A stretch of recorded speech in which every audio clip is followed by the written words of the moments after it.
आजच्या स्थान दर्शनामध्ये खडकुली या ठिकाणी आलोय. हा सभोवतीचा जो परिसर आहे त्याच्यामध्ये अनेक फुलं सध्या फुललेले आपल्याला दिसत आहेत. पहा, या जवळून दाखवा.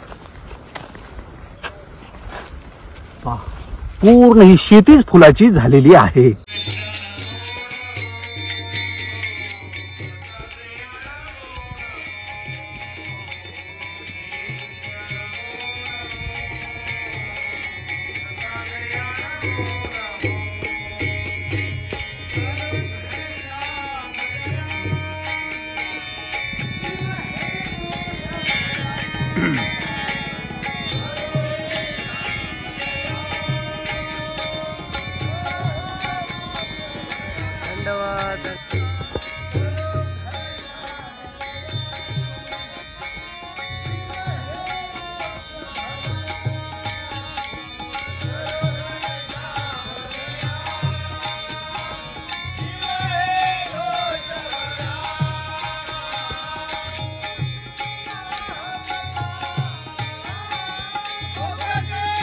वर गोविंदावर कपाट पडले स्थान सध्या आपण वंदन करत आहोत.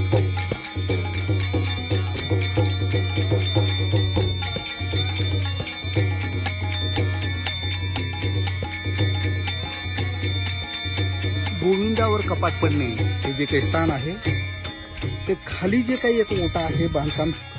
कल्याण दादा, आतमध्ये काय आहे? पक्षाने अंडी घातलेली. हा, या स्थानावरती पक्षाने अंडे घातलेले आपण पाहत आहोत.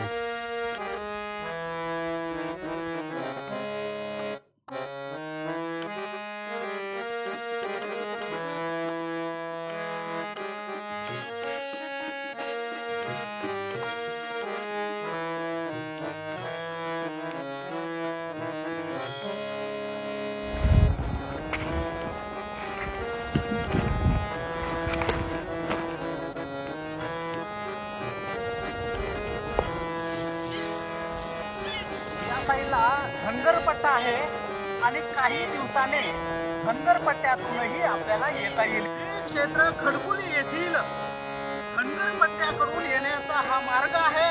सध्या थोडंसं पाणी आहे आणि खडकुलीचा परिसर आपण सध्या पाहत आहोत. या साईडला पूर्णपणे पाणी आहे.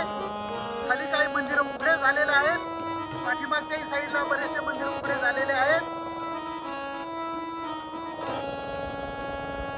पाठीमागचा परिसर देखील आपण पाहत आहोत. हा गोदावरीचा परिसर आपण सध्या पाहत आहोत. अनेक स्थान सध्या उघडे झालेले आहेत. पाठीमागे चिंच कपाट, संगमेश्वर मंदिर,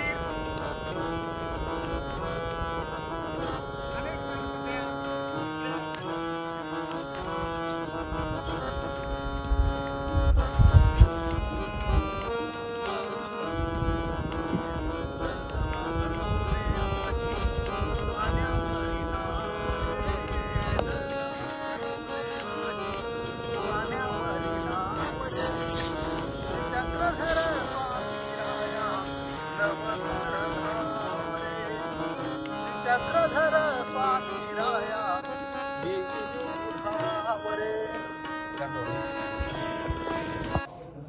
नागपत्र कराचे नारियल परिसिर प्रतिज्ञाई सुपारीची भाववीणा तुझरिपितो सर्वज्ञ श्री चक्रधर स्वामी की जय.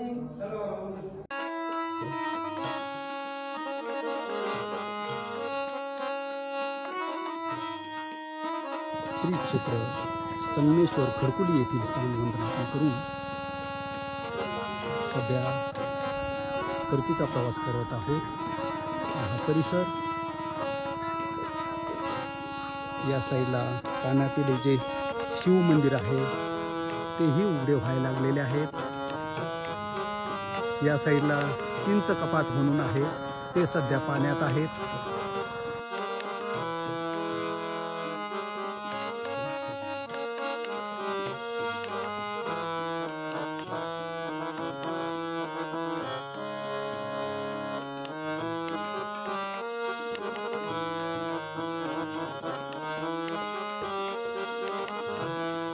दंडोत प्रणाम. आज श्री क्षेत्र खडकुली या स्थानावरती आपण आलेलो आहोत. या ठिकाणी गुरुवर्य मोठे बाबा आपल्याला खडकुली या स्थानाविषयी थोडीशी माहिती देतील. त्याच्यानंतर आदरणीय संतोष मुनी शास्त्री बाबा तेही माहिती देतील आणि येथील गावकरी आहेत तेही थोडीशी आपल्याला माहिती देणार आहे. मी आदरणीय बाबांना विनंती करतो की खडकुली या स्थानाची थोडीशी माहिती आम्हाला द्यावी. तो पदांबुज देवराया वैराग्य भक्ती मज द्या प्रभु देवराया ज्या साधना घडविले मज देवराया ते प्रेम साधन मज घडो प्रभु देवराया. सर्वज्ञ श्री चक्रधर स्वामी की जय. आज आपण खडकुली या स्थानाच्या मंदिर उद्घाटन निमित्ताने या ठिकाणी एकत्रित जमलेलो आहोत. खडकुली या स्थानावर स्वामी जवळजवळ 1 ते 1.25 महिना राहिलेले आहेत. या ठिकाणी स्वामींनी शिमग्याची मुख्य लीला सर्वांना माहिती, शिमग्याची लीला केलेली आहे. शिमग्याच्या वेळेला सारंग पंडित स्वामीच्या दर्शनाला आलेले होते आणि स्वामींनी पहिल्या दिवशी होळी पेटवून होळीची पूजा करून सारंग पंडिताला गावात राहायला सांगितलं आणि दुसऱ्या दिवशी तर लोहडीच्या दिवशी होळीचा खेळ खेळे होजिरे वाजवून. तसंच हे महत्वाचं स्थान म्हणजे भट्टोबासाची संन्यास दीक्षाभूमी. इथं भट्टोबासाचा संन्यास झाला होता आणि या स्थानात म्हणजे खडकुलीला स्वामींनी इंद्रभट्टाला फोटा दान दिला होता. अशा महत्वाच्या 2 लीला इथे विशेष आहेत. तशा इथे 61 लीला झालेल्या आहेत, परंतु महत्वाच्या 2 लीला आहे की भट्टोबासाचे जे आपले प्रथम आचार्य ज्यांच्यापासून पंथ पुढे चालत आलेले आहे ते प्रथम आचार्य त्यांचे संन्यास दीक्षाविधी झालेले. म्हणून या स्थानाचं महत्व सांगायला शब्दात वर्णन करायला करू शकत नाही आपण.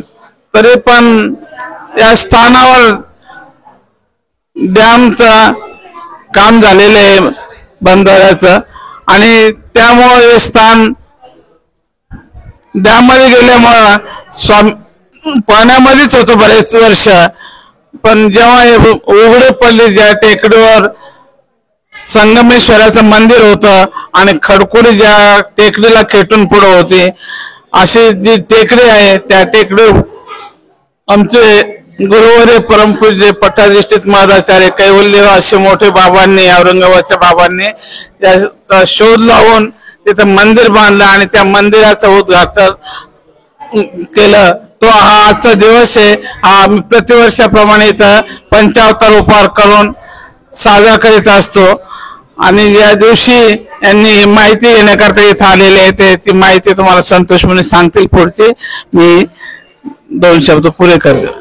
सर्विषा पद संगमे महितळी तीर्थाभिदा पातली ठेविली निज शक्ती ती पुरविली सत्कामना चिंतली नामादे चतु साधने प्रतिदिने ज्ञानामृते गोळिली ती माला वदनार्थ हेत धरुणे प्रार्थना मांडली सर्वज्ञ श्री चक्रधर स्वामी की जय.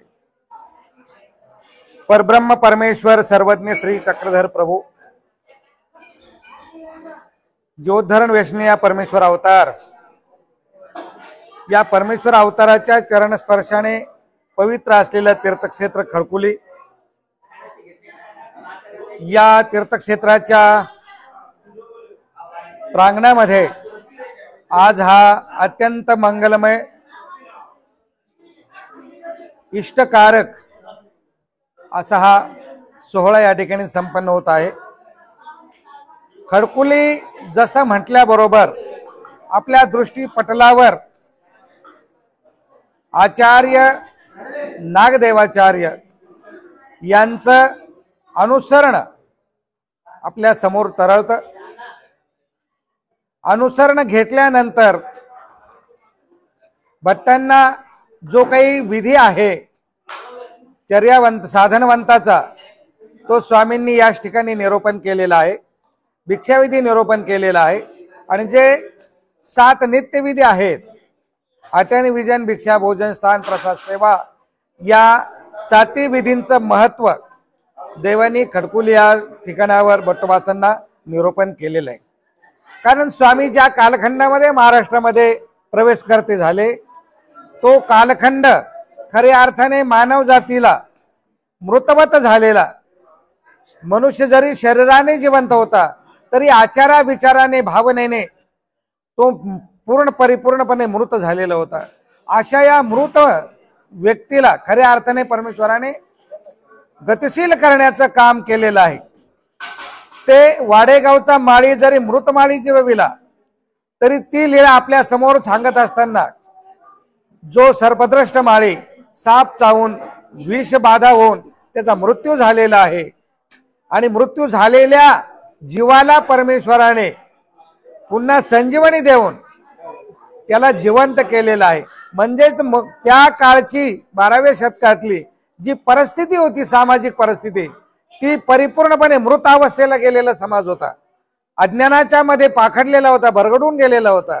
व्रतवैकल्य, देवी देवता, जातीपातीचं स्तोम, स्पृश्यतेचं स्तोम, त्या कालखंडामध्ये विशिष्ट वर्गातल्या लोकांनाच धर्म अभ्यास, विशिष्ट लोकांनाच मठ मंदिरामध्ये प्रवेश आणि बाकीचे जे वर्ण होते, क्षत्रिय वैश्य शूद्र, या 3 वर्णातल्या लोकांना धर्मग्रंथ अभ्यासणे, मठमंदिरामध्ये जाऊन स्त्रियांना पूजा करणे हे सर्व बंद होते. अशा कालखंडामध्ये परमेश्वराने सांगितलं की हंगा येत शरण आलेया काही मरणाचे, जो आम्हाला शरण येईल तो कोणी असो, कुठल्याही वर्णातला असलो, कुठल्याही समाजाचा असो, स्त्री असो असा पुरुष असो, सर्वांना आमच्यापासून अभय मिळणार आहे असा अभयदान देणारा हा परमेश्वराचा अवतार आहे. आणि त्यांनी आपलं ऐश्वर्यत्व खऱ्या अर्थाने हा जो वाडेगावचा मृत माळी आहे त्याला जिवंत करून त्याला पुन्हा नवचेतना देऊन खऱ्या अर्थाने आम्ही परमेश्वर आहोत हे या स्थानावर परमेश्वराने सिद्ध केलेलं आहे. आणि परमेश्वर काय वस्तू आहे, परमेश्वर कसा सामर्थ्यशाली आहे, कर्तुम अकर्तुम अन्यथा कर्तुम जो समर्थ आहे त्याची प्रचिती या ठिकाणी दिली. त्याचबरोबर आज जीवन जगत असताना, सामाजिक जीवन आपलं व्यतीत करत असताना ज्या गोष्टींची आपल्याला आवश्यकता आहे, जे नीती नियम नीती मूल्य संस्कार आपल्याला हवे आहेत, त्या संस्कारांचे पैलू सुद्धा पाडण्याचं काम याच तीर्थक्षेत्रावर आमच्या स्वामींनी केलेलं आहे. की तुमचा व्यवहार कसा असायला पाहिजे, तुमचं बोलणं कसं असायला पाहिजे. जरी समाज तुम्हाला छळत असेल, त्रास देत असेल, तरी समाजाप्रती तुमची भावना ही सहिष्णुतेची पाहिजे, प्रेमाची पाहिजे. तुम्ही तुमच्याकडे असलेलं ऐश्वर्य, तुमच्याकडे असलेली साधना, त्या साधनेद्वारे समाजाला भयग्रस्त करून तुम्ही समाजाला त्रास देऊ नये ही शिकवण औषधीच्या लेण्याच्या माध्यमातून.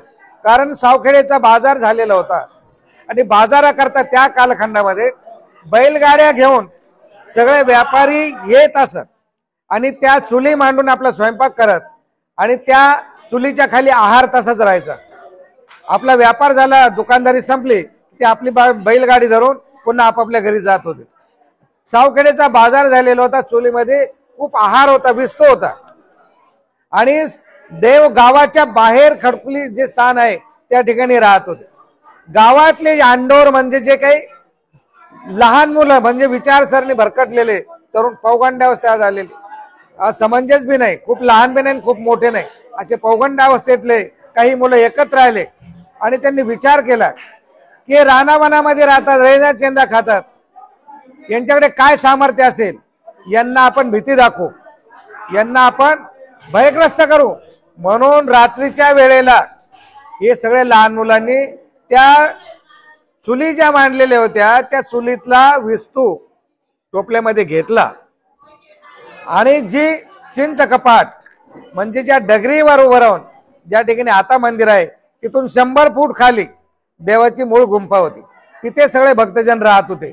तर त्या टेकडीवरून या सर्व पोरांनी तो विस्तू खाली टाकला आणि बिडा राखण्याची पाळी औसाची होती. आणि औसाने तो विस्तू पाहिल्यानंतर वरून पोरांनी टाकलेला औसा यांनी थोडं त्या मुळातच संन्यास घेण्याच्या अगोदर, देवाकडे येण्याच्या अगोदर नाथ संप्रदायातल्या होत्या आणि काही आगम साधनेतली विद्या औसाकडे प्राप्त होती. त्यामुळे त्यांनी त्या विद्येचा संचार करून स्वतःचं असं रूप धारण केलं की जसं काय लाव म्हणजे हाडळीचं, आणि केस मोकळे सोडले, जीभ बाहेर काढली आणि त्या मुलांच्या मागे लाव रे म्हणून ती मागे लागली.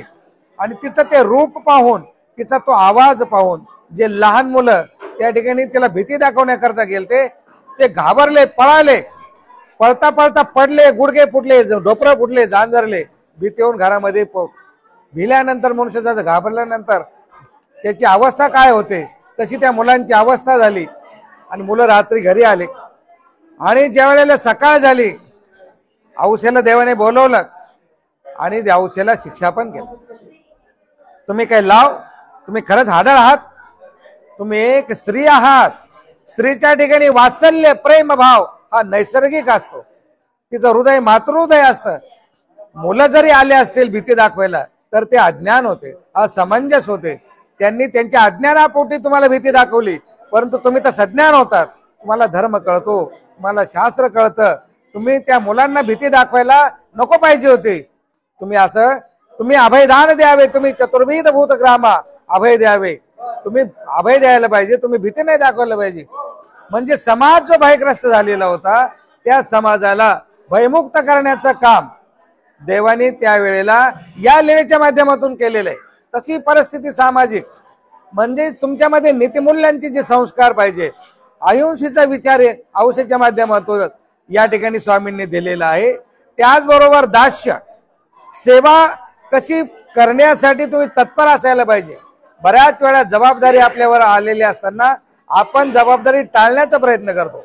आपण त्या गोष्टीसाठी पात्र असतो, लायक असतो, तरी सुद्धा ती जबाबदारी घेण्याचं धाडस आपण करत नाही. देव आणि भक्तजन पलीकडे, रामडोहाच्या पलीकडे जायची देवाला इच्छा आहे. आणि खूप मोठा डोह आहे, पाणी, अथांग पाणी त्या डोहामध्ये. देवाला पलीकडच्या किनाऱ्यावर जायचंय. देव भक्तजनाला म्हणतात आम्हाला पलीकडच्या किनाऱ्यावर जायचंय, इथे तुम्ही सांडोवा बांधा, म्हणजे भिंत बांधा, आम्ही त्या भिंतीवरून चालत पलीकडच्या किनाऱ्यावर जाऊ. भक्तजन म्हणतात जिजे इथं जळांत पाणी, इतकं खोल पाणी आहे की आमच्या नाकातोंडात पाणी जाईल, आम्ही ते करणार नाही. देव म्हणतात तुम्ही जर करणार नसाल तर तुम्ही आमचं सन्निधान सोडून निघून जा, तुम्हाला इथे आमच्या सन्निधानात थांबण्याचा अधिकार नाही. जीव असा अधमती अधगती अधरतीने वेष्टलेला आहे. प्रत्यक्ष परमेश्वराचं सन्निधान असल्यावर सुद्धा जीवाने सांगितलं की हे होईल, आम्ही सन्निधान सोडून जाऊ, परंतु आमचे ज्यांनी सांडवा भांडणं होणार नाही. आणि भक्तजन निघून गेले. देव एकटे उदास होऊन बसले की जी परमेश्वर जीवाला सांगत असताना सुद्धा, आता आपण अनेक वेळा इथे सांगतो शांत बसा शांत बसा, जीव असा अधम आहे, अधोगतीला गेलेला आहे, त्याला ऊर्ध्व होण्याची त्याची मानसिकताच नाहीये. त्यामुळे पुन्हा पुन्हा देव सुद्धा जिथे हातवर झाले तर आपण कोण आहे. तर ती परिस्थिती त्या ठिकाणी देव जीवाला सांगतात की तुम्ही सांडोवा बांधा. जीव म्हणतो आमच्या ज्याने होणार नाही, सन्निधान सोडून जा. सन्निधान सोडून जायची तयारी. गेले. काही वेळानंतर आचार्य काही कामाला गेलेले होते. आचार्य परत आले, नागदेवाचार्य, आणि त्यांनी देवाला पाहिलं. देव एकटेच, बाकी सगळे भक्तजन सन्निधान सोडून निघून गेलेले. आचार्य देवाला म्हणतात देवा तुम्ही एकटेच कसे, बाकीचे कुठे गेले. त्यावेळेला देव म्हणतात आम्ही त्यांना इथं सांडवा म्हणजे भिंत बांधण्यास सांगितली. त्यांनी सांगितलं आमच्या ज्याने होणार नाही. त्यांनी असं उत्तर दिल्यानंतर आम्ही त्यांना सांगितलं तुम्हाला जर होणार नसेल तर तुम्हाला आमच्या सन्निधानात राहण्याचा अधिकार नाही. त्यांना सन्निधानाच्या आम्ही त्यांना जायला सांगितलं. म्हणून ईश्वराची कृपा जर जीवाला प्राप्त करून घ्यायची जर असेल, किंवा गुरुचा मनोधर्म राखून प्रसन्नता निर्माण करून घ्यायची जर असेल, तर गुरु किंवा ईश्वर तुम्हाला कधी चुकीचा रस्ता दाखवणार नाही, चुकीच्या मार्गाने तुम्हाला नेणार नाहीत. ते तुम्हाला ऊर्ध्व करण्यासाठीच आलेले आहेत. तुम्हाला भरकटलेल्या मार्गापासून मूळ मार्गावर घेऊन येण्यासाठीच गुरु आहे, आणि ईश्वरही तुम्हाला सन्मार्ग दाखवतात. म्हणून ईश्वराचा शब्द आणि गुरुचा शब्द आपण कधी टाळू नये. जर जीवनात आपल्याला चांगलं काही व्हायचं असेल, चांगलं काय करायचं जर असेल, किंवा आपलं भलं व्हावं असं आपल्याला जर वाटत असेल, तर आपण तो शब्द प्रमाण मानला पाहिजे, आणि तो प्रमाण मानून आपण आपल्या जीवनामध्ये कार्यरत व्हायला पाहिजे. आचार्य लगेच देवाला म्हणतात जीजी त्यांनी जरी नाही बांधलं तर मी बांधू, मला तुम्ही परवानगी देता. देव म्हणतात हो तू बांधणार असेल तर जरूर तुला परवानगी. आणि असं म्हटल्याबरोबर जो उदास झालेला परमेश्वर आहे तो परमेश्वर लगेच चेहऱ्यावरच्या भावमुद्रा परमेश्वराच्या बदललेल्या आहेत. परमेश्वराचा चेहरा प्रसन्न झालेला आहे आणि देव म्हणतात हरकत नाही. आणि लगेच नागदेवाचार्यांनी दगड जमा करायला सुरुवात केली. जसे आचार्य दगड जमा करत गेले तसा परमेश्वराचा चेहरा आणखी प्रसन्न होत गेला.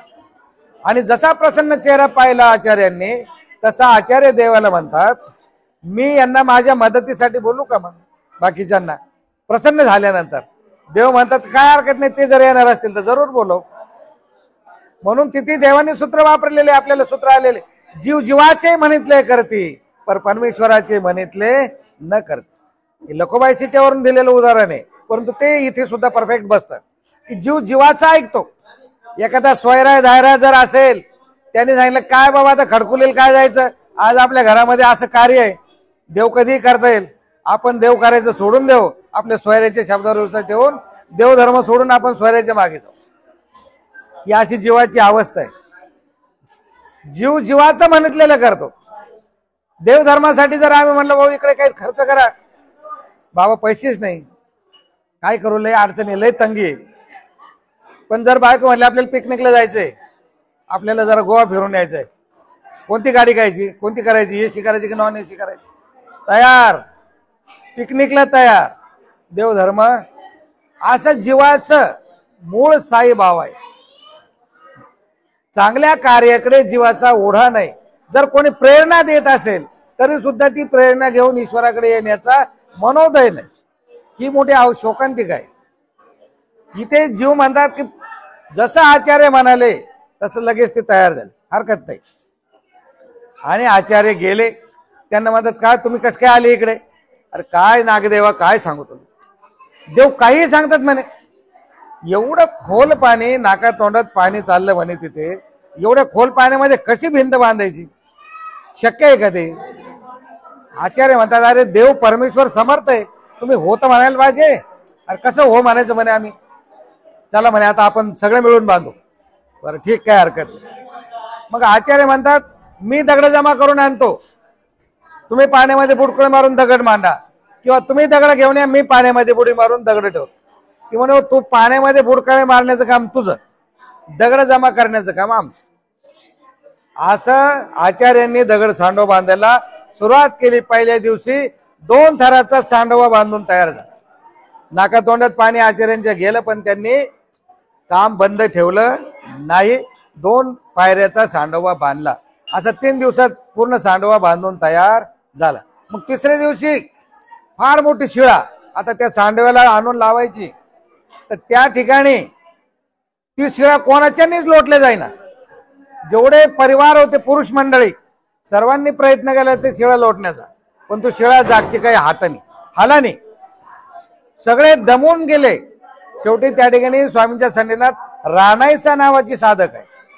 देव रानायसाला म्हणतात बाई कासोटा द्या, कासोटा घाला, आणि हे 2 हात मागे टेकवा आणि हे 2 पाय त्या दगडाला लावा. रानायसाने सांगितलं देवाप्रमाणे, देवाने सांगितलेल्या पद्धतीने रानायसाने कासोटा दिला आणि लगेच देवाची आज्ञा बरं हुकूम मानून त्या शिळेला पाय लावले, आपले 2 हात मागे लावले. बस नुसते ऍक्शन, पाय लावायला आणि हात टेकवायला नुसते ऍक्शन व्हायला उशीर. ती शिळा तिथून निघाली आणि जी सांडव्याच्या ज्या ठिकाणी जाऊन पडायची त्या ठिकाणी खटकन जाऊन बसली. सर्वांना आश्चर्य झालं की एवढी शिळा आम्ही सर्वजण लोटत होतो, सगळे पुरुष, तरी ती जागची हालत नव्हती. आणि एक स्त्री जिने नुसते पाय लावल्याबरोबर ती शिळा तिथून निघाली आणि सांडव्याच्या जिथे जाऊन बसायला पाहिजे तिथे जाऊन बसली. हा काय चमत्कार आहे. आणि मग त्यांना ईश्वराच्या सामर्थ्याची प्रचिती आली. आणि मग आचार्य त्यांना म्हणतात करते काही तुम्ही, आता करता करवी तर परमेश्वर आहे, तुम्ही निमित्त मात्र आहे, तुम्ही हो म्हणायला पाहिजे. त्या लेहतून परमेश्वराने आपल्या समोर 2 आदर्श ठेवले. एक तर जीव असा अधमतेने व्यवस्थिलेला आहे, त्याची इच्छा होत नाही. जर कोणी सुचवलं तरी इच्छा होत नाही सन्मार्गावर येण्याची किंवा क्रिया करण्याची. तर जो कोणी हितकर्ता आहे त्याच्या शब्दावर आपण विश्वास ठेवून कार्य करायला प्रवृत्त झालं पाहिजे. आपण कोणी नाहीये, भगवद्गीतेत 18व्या अध्यायात भगवंतांनी जाऊन शेवटी म्हटलं अर्जुनाला, अर्जुन नकार देत होता युद्ध करण्यासाठी, या सर्व सोयऱ्याधाऱ्यांना, भाऊबंधांना, या सर्वांना मारून मला नकांगसी विजयम कृष्ण नच राज्यम सुखाणीच किन्नो राजे न गोविंद किम भोगेर विधी नवा, मला काही नकोय, मला काही लागत नाहीये. गुरुनी हत्वा ही महानुभावान श्रेय वक्तुम पिया लोके, या गुरुजनांना, स्वकीयांना, वडीलधाऱ्यांना मारून मला हे सर्व राज्याची आवश्यकता नाहीये. पण त्यावेळेला भगवंतांनी निरूपण करून त्याचं ते अज्ञान दूर केलं, अंधश्रद्धा दूर केली. आणि मग तो परमेश्वर त्यावेळेला त्याला समजून सांगतात, निमित्त मात्रम भवसवे साचीन, हे अर्जुना तू फक्त निमित्त आहेस, करता करविता मी आहे, हे सर्व करून घेणारा मी आहे रे. तू फक्त हो म्हण, तू फक्त उभा राहा, काही बाकी करू नकोस, तू निमित्त आहेस, मी करता करवित आहे. आपण हो म्हणायला पाहिजे. कुठलंही सत्कार्य असेल, धर्मकार्य असेल, समाजकार्य असेल, ईश्वर कार्य असेल, आपण तत्पर असायला पाहिजे, नकार देऊ नये. जे आपल्याच्याने शक्य होतं ते आपण करायला पाहिजे. नाही तर जीवनामध्ये अनेक अडथळे आपल्या ह्या नकारामुळे निर्माण झालेले लक्षात ठेवा. आपल्या जीवनामध्ये जे अडथळे येतात किंवा आलेला यश तुमच्यापासून लांब पडतं, तर आपण चांगल्या कामापासून पलायनवाद केल्यामुळे, चांगल्या कार्यापासून आपण लांब पळाल्यामुळे आपल्या जीवनामध्ये ते प्रसंग निर्माण होतात. आपण जर सत्कार्याला प्रवृत्त झालो, चांगलं काम आपल्या हातून घडलं, तर ईश्वराचं साह्य वेळोवेळी पावला पावलावर तुम्हाला साह्य होतो. म्हणून आपण सत्कार्यासाठी तयार असायला पाहिजे, सत्कार्य करत राहावं, ईश्वर कार्य करत राहावं. या लेळेने तुम्हाला मला बोध दिला. आणि दास्य, जे पूर्वीमध्ये देवाने निरूपण केलं, दास्य मोचक सेवा ही मुक्तिदायिनी आहे, सेवेशिवाय मुक्ती मिळू शकत नाही. म्हणून जे 7 नित्यविधी आहेत आणि 4 निमित्त विधी आहेत, संघ सांगा सेवा शुश्रूषा, सेवा आणि शुश्रूषा ही घडली पाहिजे, दास्य घडलं पाहिजे, परमार्गाचं दास्य घडलं पाहिजे, ईश्वराचं दास्य घडलं पाहिजे, जो देवाचा आहे त्याचं दास्य घडलं पाहिजे. या लेळेने आपल्याला हे बोध दिलेलं आहे. अशी महत्वपूर्ण घटना या तीर्थस्थळावर घडलेली आहे. नामस्मरणाच्या संदर्भातले महत्वपूर्ण लेळाही ते घडलेली आहे. प्रसाद वंदनाची, प्रसाद जो देवाने प्रसन्न होऊन दिला इंद्रवट्टाला, ती महत्वपूर्ण लीळा या स्थानावर घडलेली आहे. अशा अनेक महत्वपूर्ण लीळा आहेत. आणि ह्या स्थानाचा जीर्णोद्धार व्हावा ही बाबांची मनीषा. अच्युत गोत्राचार्य कैवल्य श्री मोठे बाबा संभाजीनगर औरंगाबाद आश्रमाचे संचालक, त्यांनी 1993 ला ही इच्छा व्यक्त केली. आणि त्यांनी त्यांच्याच हयातीमध्ये परमार्गाचा आधार घेऊन, तुमच्यासारख्या श्रद्धाळू भावी भक्तांचा आधार घेऊन, हे न होणारं काम, न भूतो न भविष्यती, असं हे काम या ठिकाणी केलेलं आहे.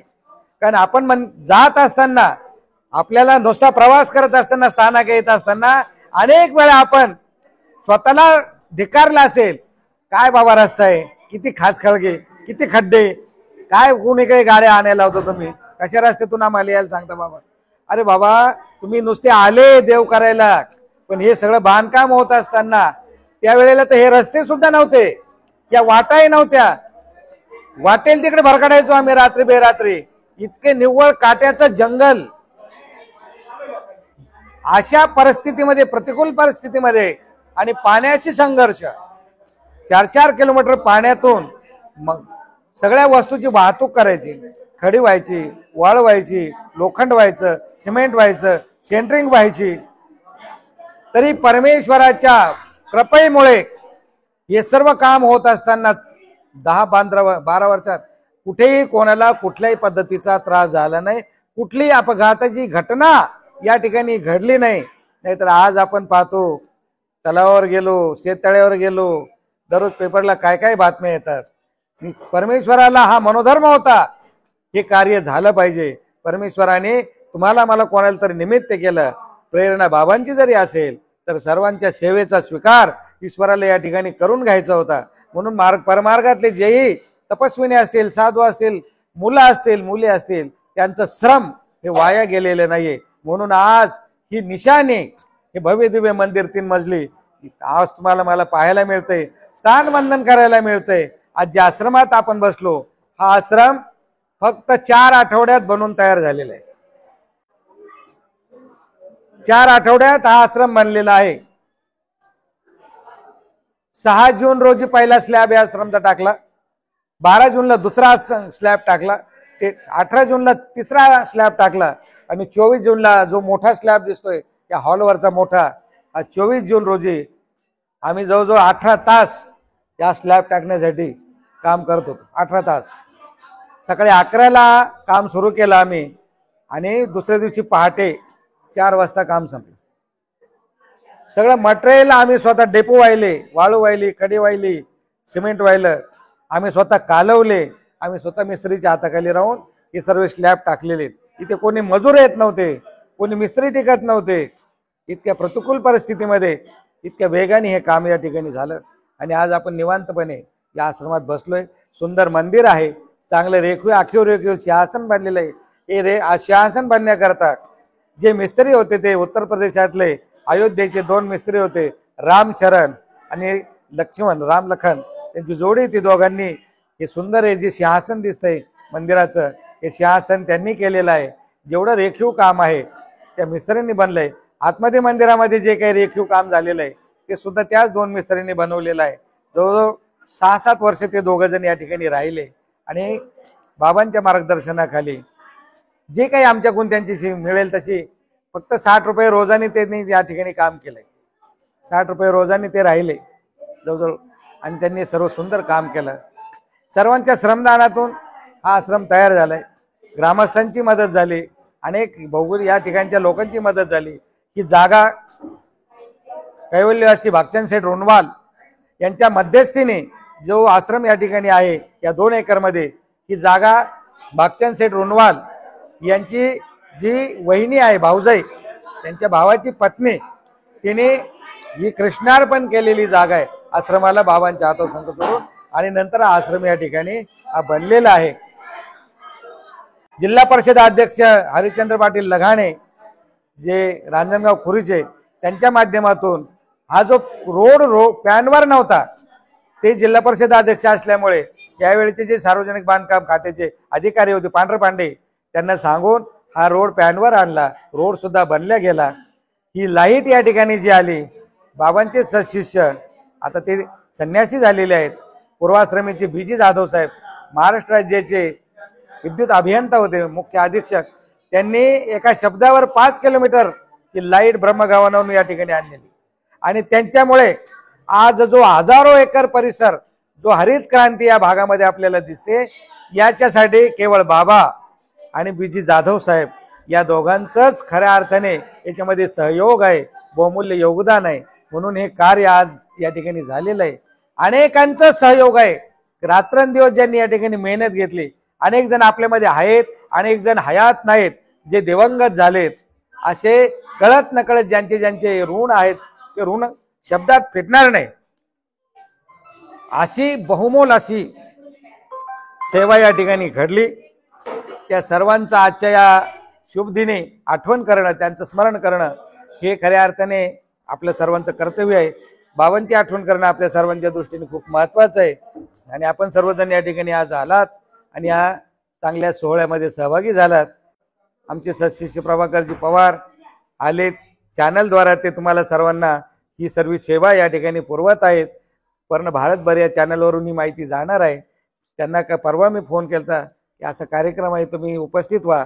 ते स्वतः उपस्थित झाले आणि सर्व कार्यक्रम कव्हर करण्याचा त्यांनी प्रयत्न केला आणि सुंदर असा योग आपल्या सर्वांसाठी आला. गोपाल कृष्ण महाराज की जय. दंडोत प्रणाम. दंडोत प्रणाम. ज्यावेळेस या खडकुलीच्या सगळे जे स्थानं आहेत आणि हे स्थानं पूर्ण पाण्यामध्ये गेले होते, पण बाबांनी औरंगाबादलाच राहून, मोठे बाबांनी संभाजीनगरला राहून त्यावेळेस त्यांचा विचार ठरला आणि संपूर्ण या असणारे स्थानं आपल्या भक्तांना, आपल्या उपदेशी मंडळांना आपल्याला हे स्थानं करण्यासाठी या ठिकाणी आपण काहीतरी करावं म्हणून बाबांनी या ठिकाणी ती योजना आखली. आणि ज्यावेळेस इथलं पाणी आटलं, पाणी होतं पूर्ण, पाणी आटल्याच्या नंतर बाबा इथं आले आणि मग इथं आल्याच्या नंतर आता ते बांधकाम काही सोपं होतं, कारण मध्ये पाणी होतं भरपूर आणि पाण्यातून हे साहित्य न्यायचं बांधकामाला. तर त्यावेळेस आम्हाला जायचं जरी ठरलं, फावडं, टिका, कुदळ हे घेऊन सुद्धा आम्ही बोटीनं पलीकडे जायचो आणि मग इथं बाबाने जे बांधकामचं साहित्य जे आहे मध्ये पाण्यामध्ये नेणार ते संपूर्ण काठावर आणून ठेवलं होतं ट्रकना येणं त्यांना. मग आम्ही सगळे भक्त मंडळी आजूबाजूचे सर्व जमा झालो, उपदेशी मंडळी. आणि मग गोण्या, ज्या गोण्या आहेत रिकाम्या गोण्यामध्ये वाळू भरायची, रिकाम्याच गोण्यामध्ये खडी भरायची आणि त्या सिमेंटाच्या गोण्या, त्यावेळेस एक मोठी बोट दिली ती आपल्याला आहे ना, त्या बोटीमध्ये हे सगळं भरायचं आणि मग पाण्यातून त्या पलीकडे तिकडे जायचं त्या स्थानापाशी आणि मग तिथं त्या ठिकाणी आणि मग ते बांधकाम अशा प्रकारे इतकं न भूतो न भविष्य म्हणजे ते शक्य नव्हतं. तिथं काही मशिनरीचं काम नव्हतं किंवा मिस्त्रीचं टेक्निकल, तिथं फक्त श्रमदानाशिवाय. आणि संकट इतके होते की रस्ते चालू रस्त्यानं सुद्धा आभाळ आलं. किती वेळेस असं व्हायचं की बोट भरलेली आहे, नावेमध्ये आम्ही बसलेलो आहे, वादळ सुटायचं, पाऊस यायचं, पण बाबा धीर द्यायचे, काही घाबरू नका, काही होत नाही. आणि अक्षरशः पूर्ण हे काम होईपर्यंत आश्रमाची त्यांची मंडळी, त्यांचे संपूर्ण परिवार, आम्ही सगळी उपदेशी मंडळी आणि असा इथं विजेचा कडकडाट, पाऊस पाणी, हे संपूर्ण जंगल, पण कुठल्याही हिंस्र प्राण्यापासून, कुठल्याही श्रम जाऊन सर्प असो, विंचू असो त्याच्यापासून किंवा वादळापासून कुठल्याही प्रकारची जीवित हानी नाही, पण कोणाला खर्च सुद्धा नाही. एवढे बाबाचे आपल्या त्या परमेश्वराचे आशीर्वाद सर्वांच्या पाठीशी होते. आणि हे न होणारं अवघड काम त्यावेळेस बाबांनी स्वतः इथं उभा राहून, पावसामध्ये पाऊस असो, बाबा औरंगाबाद संभाजीनगरला सुद्धा जात नव्हते, इथंच आमच्या बरोबर इथं पूर्ण जंगल होतं. हे नंतर ही जी जागा आहे नंतर दान दिली त्या रुणवालना, बागचंद सेटना, आणि मग नंतर इथे बांधलं. पण त्याविषयी सगळं ओपन होतं, इथे नुसत्या रावट्या द्यायच्या, रावटीवर बाबा असे बाज टाकून बाहेर बसायचे. संपूर्ण आम्ही रात्री बाबाच्या सहवासात बसायचो. अशा प्रकारे हे मोठ्या कष्टानं उभं राहिलेलं. आणि आज जे आपल्याला या ठिकाणी आनंद घेता येऊ राहिला, हे फक्त या ठिकाणी ही संपूर्ण जी कला आहे ही संपूर्ण बाबाने ते केलेली आहे. एवढं बोलून दंड. आज आपल्याला वेळ कमी असल्यामुळे 61 वेळ आहे एकूण सगळ्या, तर त्या वेळावर आपल्याला या ठिकाणी 3-4 सत्रामध्ये चांगला प्रकाश टाकता येईल. सकाळचं एक सत्र, दुपारचं सत्र, रात्रीचं एक सत्र आणि पुन्हा सकाळचं एक सत्र घेऊन आपण आपल्या ठिकाणी प्रस्थान करू शकतो. एक मुक्कामाचा फक्त विषय असेल. एक दिवस सकाळी यायचं, पूर्ण दिवसभर इथं थांबून रात्रीचा एक मुक्काम करून दुसऱ्या दिवशी आपण घरी जाऊ. पण पूर्ण 24 तासामध्ये आपल्याला चांगल्या पद्धतीने खडकुलीच्या या लीळांचा अभ्यास या निमित्ताने आपल्याला या ठिकाणी घडू शकेल. लीळा आपल्याला श्रवण होतील आणि लीळांचं महात्म्य, लीळांचं महत्वपूर्ण आपल्याला ज्ञान या माध्यमातून होऊ शकतं. मग बाबांना मी विनंती केली, बाबा काय करावं लागेल, आपण इथे एक दिवस तो आहे ना, आपण मुक्कामाला जर इथे थांबलो तर आपली साधना होईल.